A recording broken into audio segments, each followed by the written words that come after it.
For today's video guys, magluluto tayo ng buttered shrimp and crab. Yan, pinakulo ko lang muna yung mais dyan. Ihalo natin. At habang pinapakulo yung mais, pinaglinisan ko muna nga itong hipon. Tinanggalan natin itong mga antena na to. Tapos, sinugasan ko lang dito yung crab. At papakuluin ko yan. Ihalo ko na dun sa nilalagang mais. Yan, habang naglilinis tayo, nakumukulo, pinapakuluan natin yung mais. Ayan na yung crab. Tatakot pa akong damputin. At ayan na nga, tinuluyan ko nang nilagay sa kumukulo tubig.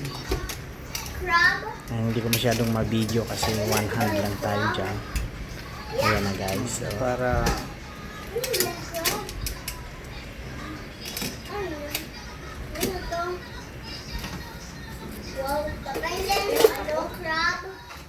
para mamaya tanggalin na lang yan. Pagkatapos nga niyang kumulo guys, sinati ko na siya para mamaya igigisa ko na sila. Ayan, ito na, hinanda ko na yung bawang, sibuyas, nilagyan ko na rin ng sibuyas. Tapos ayan yung butter natin. Ayan, ipapatunaw lang natin yan. Tapos yung mga ricado. Tapos ayan, lulutuin na natin ng ayan, pumula lang yung sibuyas, bawang at ihalo na natin yung crab at saka yung hipon. Ayan. Dito pa nga lang guys, no, ang sarap na ng amoy. Ayan, nilagyan ko na lang pampalasa, betchin, konting ayan, konting ano lang, paminta. Tapos yan, luto na siya guys. Ayan, sarap na guys. Oh.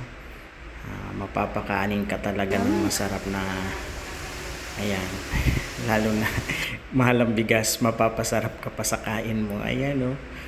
Ayan, the best talaga siya. Ayan, shout out sa nagbigay lang nito guys. Bigay lang to sa amin. Kaya thank you sa nagkaloob sa amin ito. Ayan, share ko lang sa inyo. Ito'y masarap na pagkain kahit na anumang sitwasyon, anumang panahon, no, maulan man o maaraw.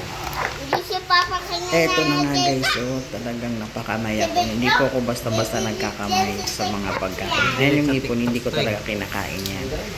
Kasi ma-allergy ako dyan. Pero ito, crab yung minakbaka natin dyan. Sarap ng aligi. Kahit yung mais nga lang guys, talagang sarap na iulam. Ayan, thank you for watching.